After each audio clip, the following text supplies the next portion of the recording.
Hello, my pack, my tribe. Welcome to Ghost Wolf Live. So, as I'm sure hundreds of thousands, possibly even millions of Americans, I'm kind of, what's the word, doing the whole self-quarantine thing. I haven't been exposed to it or anything like that. I lost my job, and so I've got nothing better to do, so I'm coming up with all this weird stuff for my show, which is, I guess in its own way, really cool, because I haven't been able to do this show like regular, on the regular for years now. So it's good to, just jump back into it. But anyways, I came up with this kooky idea for tonight.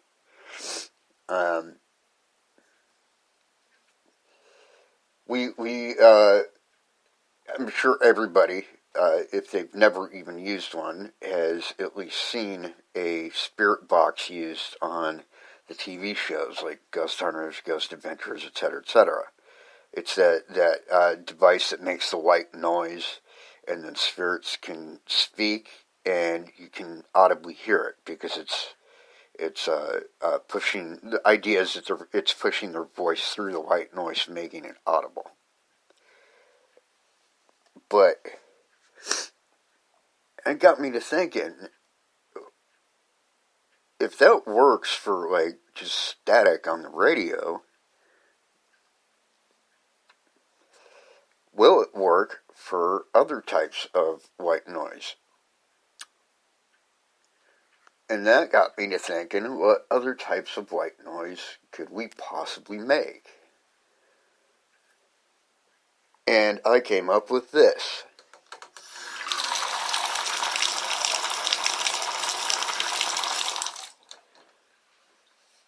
Running water. It is here's my idea, my thought process behind this. So, one, water has for a long time been theorized to be have a very strong connection to the spirit world.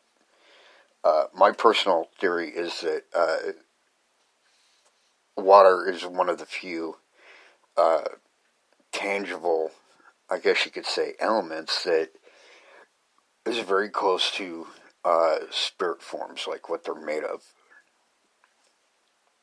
I think the strongest one would be smoke, but that doesn't exactly make a noise.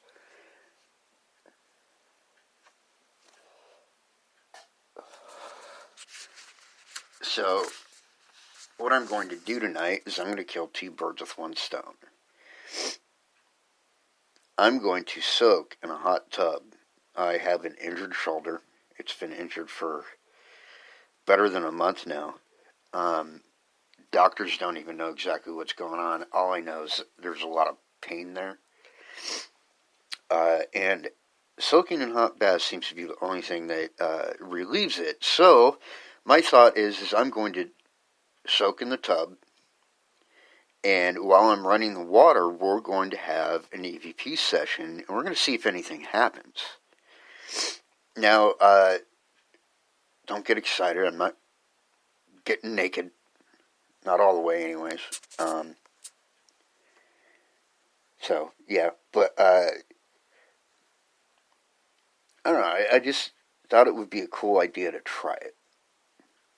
And, if it doesn't work, we can jump into paranormal true crime or something. I just want to try different things to make this show more interesting to people.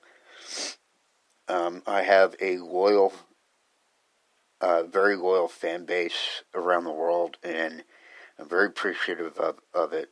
And that's why I'm doing this, ultimately, is because it's for you guys. Really, I could just investigate the paranormal and be fine, but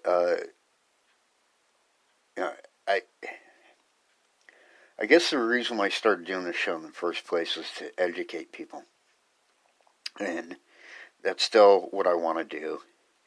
And if this works, this might be something for investigators to try when they're dealing with historical spirits. And what I mean by historical spirits is spirits that have died a long time ago, and maybe they don't even recognize the fancy devices that are being used. But every spirit knows what running water is, or a compass is, even, or whatever it is. So if this works, this might be an option for investigators dealing with that particular scenario, which there are actually a lot of. And anyways, here we go.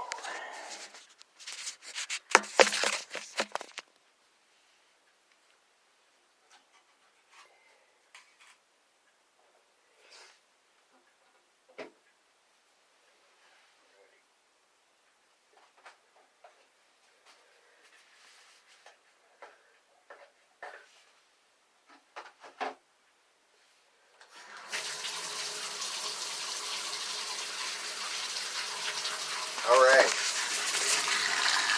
If there's anyone here with us tonight, if you speak through the sound of this water, we're hoping that we'll be able to hear you. I'm going to ask my audience to listen very closely because I may not even hear it if something does come through. So is there anyone here with us?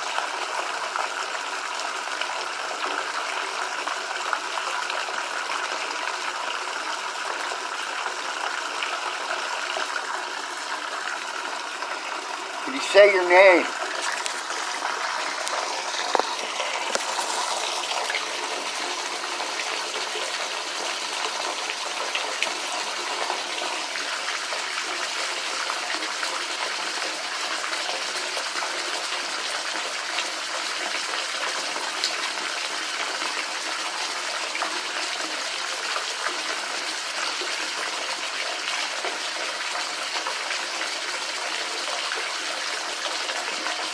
Do you have anything that you want to say?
Speak through the sound of the water.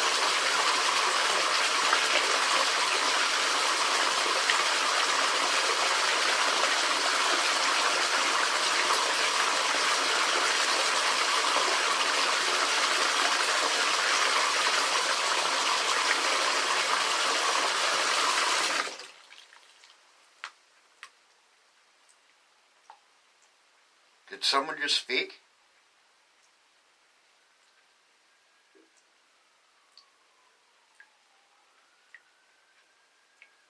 That was weird.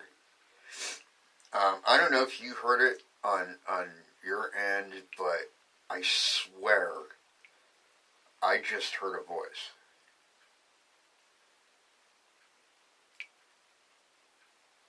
So I hope you have your ears on out there because, I mean, and it wasn't like you know how when you use a spirit box or whatever, it wasn't like it was traveling through the noise. It sounded like it was just somebody talking in a room.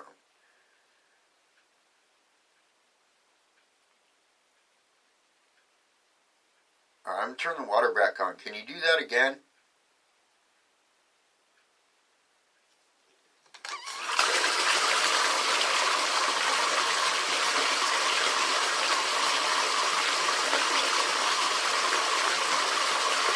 Can you say something?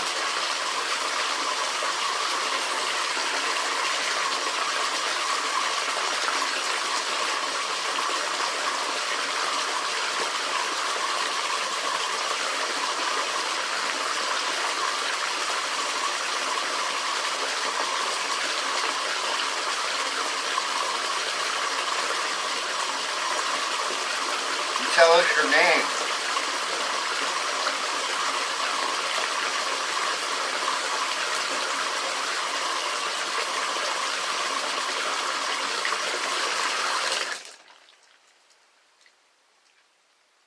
I swear to God, I just heard a voice again.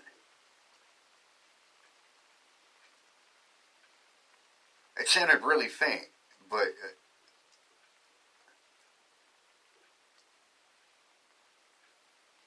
can you say it again without the water?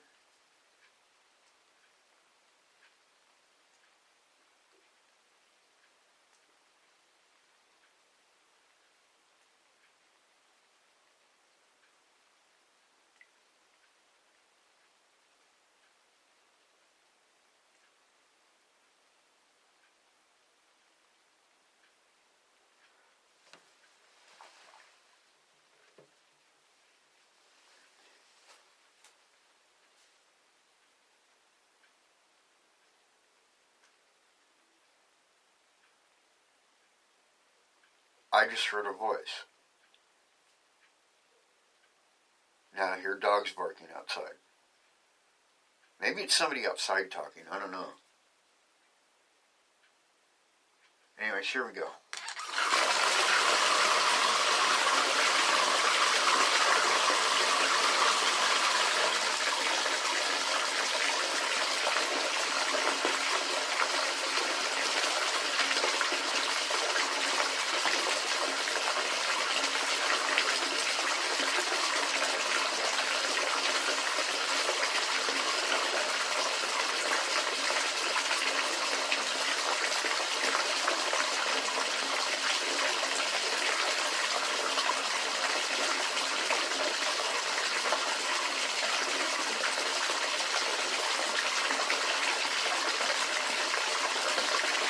Somebody here? I feel like there's somebody here.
Huh.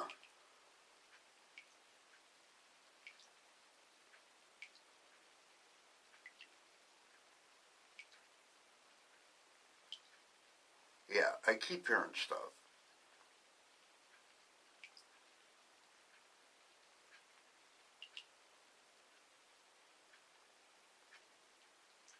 I know some of it's like neighbors outside playing music or whatever the fuck they're doing.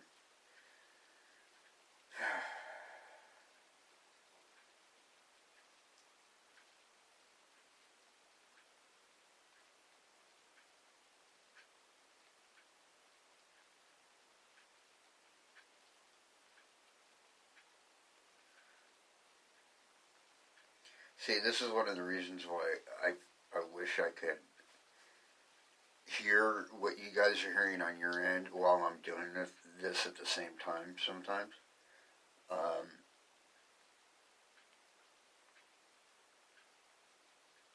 because with the water running, I'm not too sure if what I think I heard is what I heard.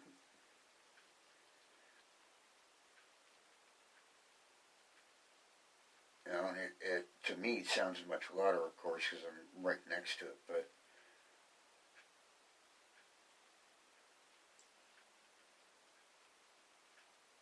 I don't know. I don't know about that one. But anyways, so we'll do some true crime stuff here for a minute. Um, So, a bit of news. For those that have listened to my show for a while, you know I'm nearly obsessed, really, with this guy named Edward Wayne Edwards. In part because if it turns out to be true what we think about this guy, he will actually be the most prolific serial killer of all time. He would have actually been responsible for the Black Dahlia and the Zodiac killings, just to name a few. But I found out where he's buried. That's right, folks. I know where the guy is. Where his spirit is, anyways. And here's my hope. This is my idea. I want to go to this place, which is the old cemetery for the criminally insane in Columbus. It was a spot where they buried psych patients as well as prisoners from the prison.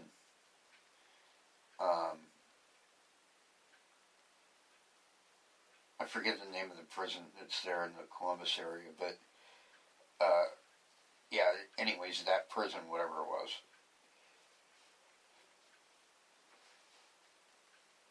And so my idea is I want to go there, and I basically want to put it to him like this.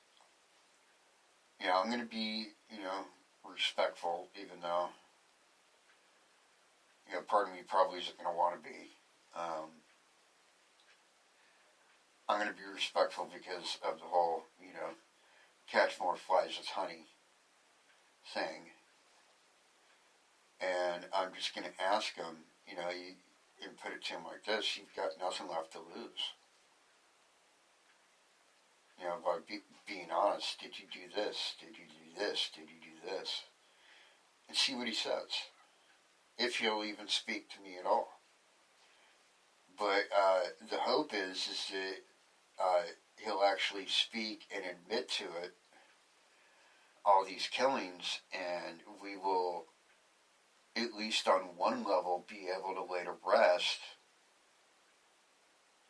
the truth behind some of these murders. In particular, I think the Zodiac and the Black Dahlia are probably the biggest ones. Because, you take the Black Dahlia. Black Dahlia's been an open case since it happened in 1947. 1947, folks. You realize how long ago that was? 1946. That's over 70 years.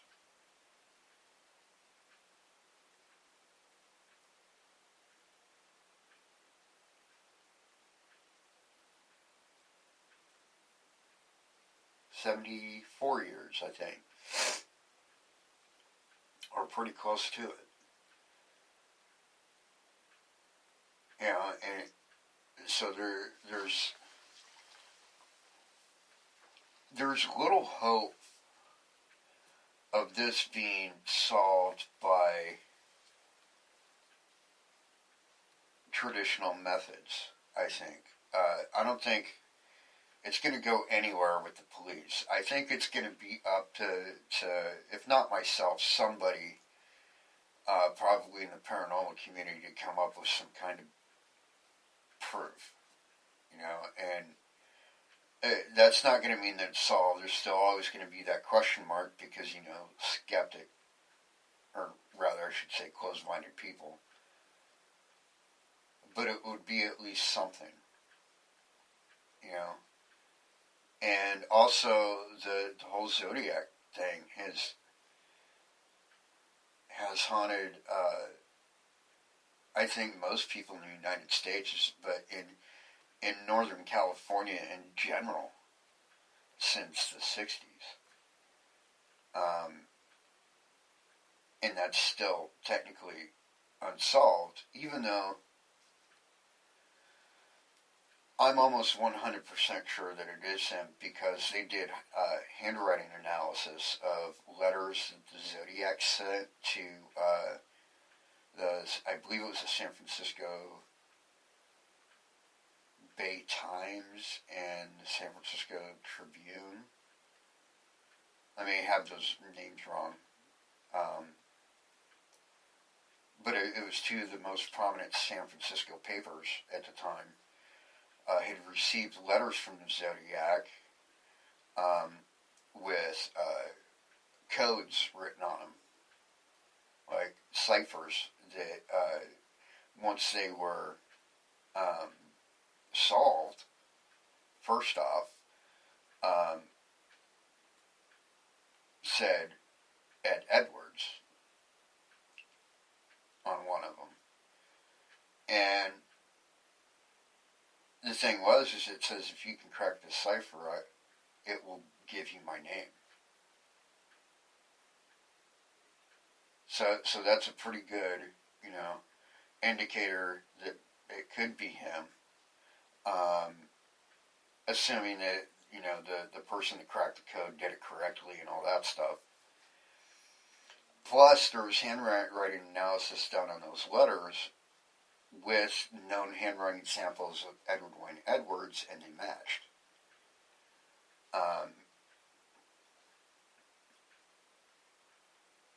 While that is not definitive enough to take it all the way to its resolution, which unfortunately would not be, conviction because he's dead, it would at least be, finally the truth has come to light.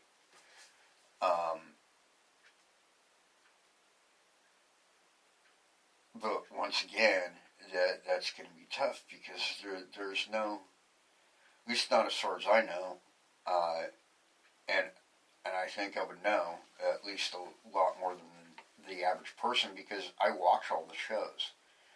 I watch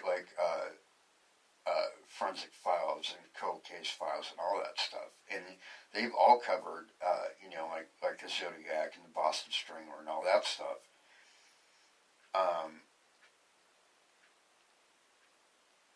And there's no like DNA because the DNA that they did retrieve from one of the female victims was too degraded to test. I do remember that.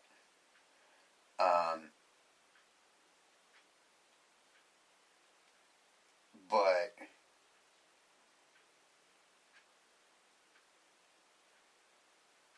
the handwriting analysis matched.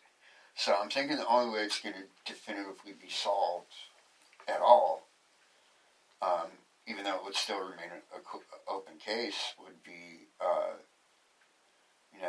to seek his spirit out and get him to admit it, which is exactly what I'm intending to do.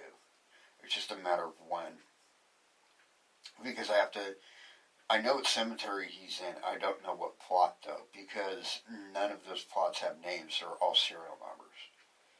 So I'd have to find some way of tracking down which serial number was his, etc., etc., etc.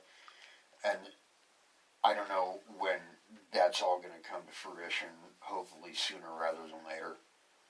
I'm trying, but there's, as you can imagine, unless you're like someone with access to that information, finding that information is probably going to be very hard.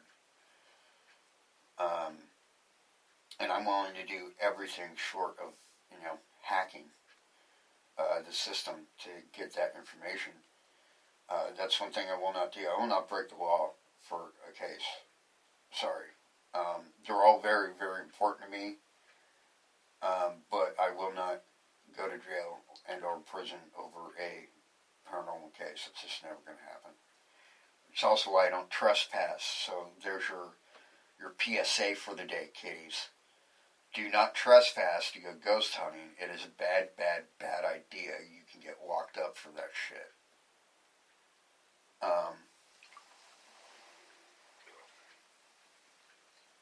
However,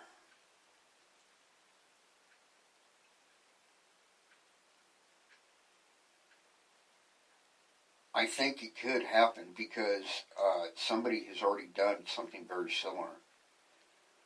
I've talked about it before on my show. For a short time, like one season, there was this show called Killer Contact. And it was not the greatest show, I will admit. There were some great people on it, for sure. But it was not the greatest show.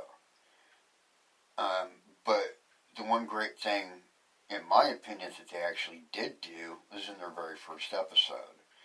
They went to the Ten Bells pub in Whitechapel, London, England. And they went to the other one. It's another pub right across from it that I forget the name of.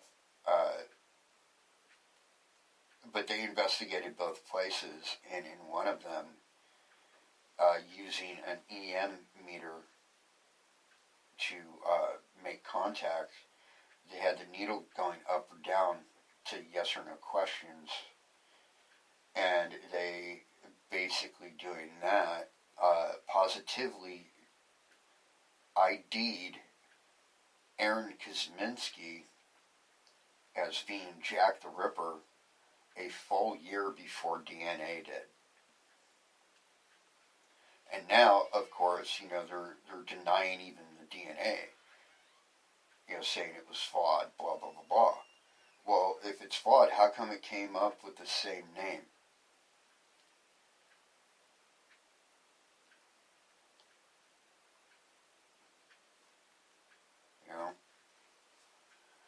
So I'm hoping that at least the same kind of thing will happen with Edwards. We'll see.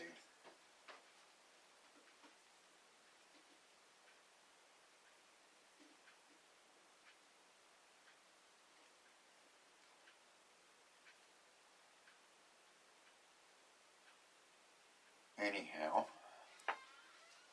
but I think if it does work, I think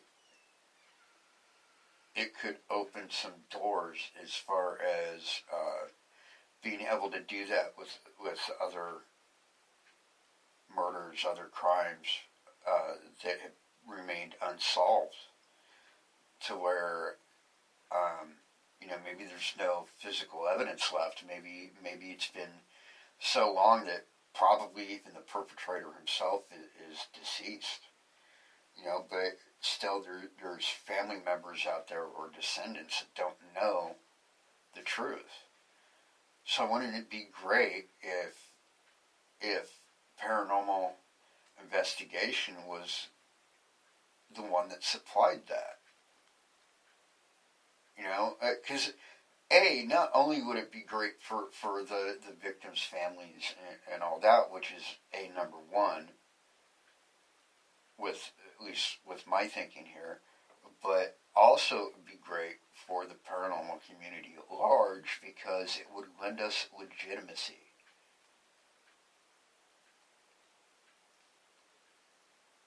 A certain degree of legitimacy, because people could say, these are the guys that found that killer, 60 years after the fact. When everything else failed, they're the ones that found it. Wouldn't it be great? And I'm not saying get involved in open, police investigations illegally or anything like that. This would be a parallel thing. If you find something out, by all means take it to the cops, but there's no guarantee they're going to believe you, because they're notoriously officially closed-minded, I guess you could say. Because here's what's so frustrating. So like, whether it be state or local or federal, the official byline is always going to be, we don't believe in that stuff, basically. We don't believe in ghosts or the paranormal. We don't believe in cryptozoology or the UFOs or any of that shit. Alright, that's the official byline. Now, they could say that all they want, but you can tell a lot of the time that they actually believe. There's just nothing they can do about it because it's unprecedented for the most part. There's only been 2 cases ever worldwide where paranormal evidence was admitted in court.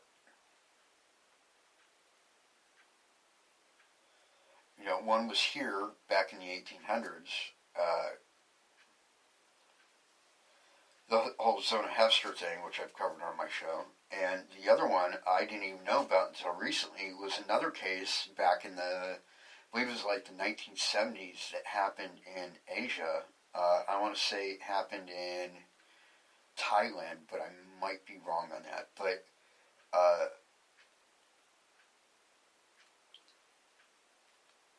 it was a case where the perpetrator, I guess if you will, the suspect was actually let go because of possession. And it wasn't like the whole, the devil made me do it. It was literally, I don't remember anything that happened, but this is what I've been told. And then the people that told him that corroborated it. And it wasn't like, just Joe Schmo corroborating. It was like a priest corroborating what this dude was saying. And so, due to that testimony, he was let go. Which is awesome. It's awesome for that guy if indeed what he said was true. And it's awesome for the paranormal community if what he said is true. Because it lends us legitimacy. And ultimately, I know that, and I've talked about on my show before how our name gets called on other people's EVPs, and how I've asked them before, spirits, if we're like famous on their side or something, and they acknowledged that in the affirmative. They said that we're very famous and they love us over there. And a lot of that has to do with our approach and yada, yada, yada. But aside from that, how cool would it be to actually help them in a very real way? And I don't mean help them like sending them to the light. That's different. What I mean is like, could you imagine how shitty it would feel to be dead? You're physically dead. You're on the other side. You're in the spirit world or whatever you want to call it. And you know that the guy that killed you is never going to be caught. You know that. In your heart of hearts, you know that. How cool would it be to make that distinction of, oh yeah, he was caught because we just caught him. Yeah, it's after he's dead, etc., etc., but now at least the world knows what he did.